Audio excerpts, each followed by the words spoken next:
There's a pattern I've been watching unfold in our culture, and it's one that touches every part of our communication. We come together instantly in moments of chaos and drift apart in moments of calm. We mobilize around outrage and fear and conflict with incredible speed, but we struggle to gather around care, curiosity, or repair. And I don't think it's because people are apathetic.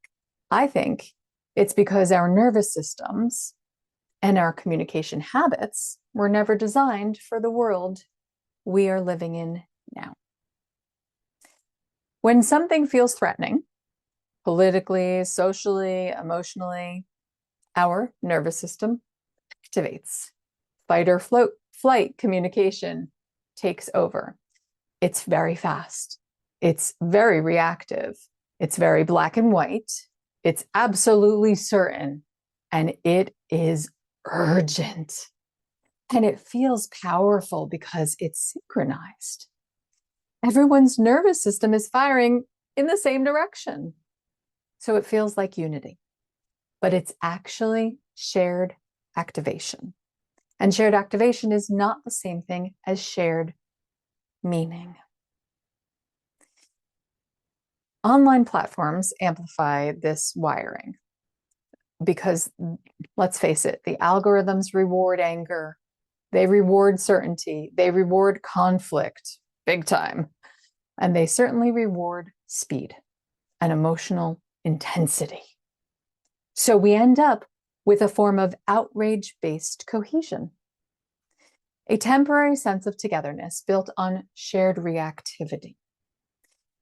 And while it feels like community, it certainly is not. It is synchronized distress.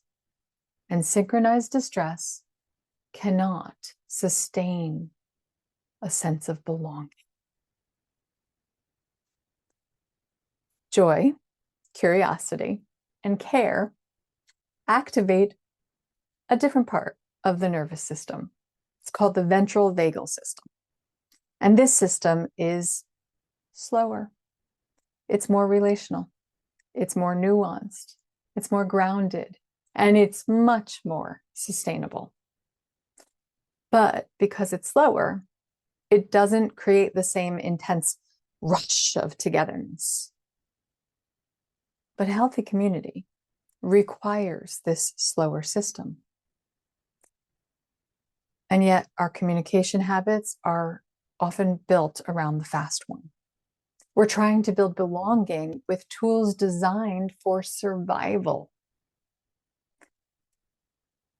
So here's the emotional truth that most people don't say out loud.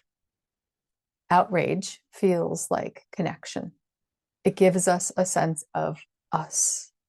It gives us a sense of purpose. It gives us a sense of momentum. But it is a fragile kind of belonging.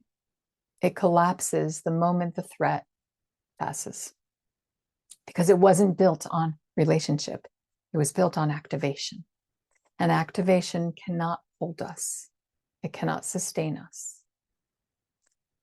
Leaders often think people are disengaged, but the truth is people are overwhelmed, not uninterested. They don't need more urgency. They need more emotional security.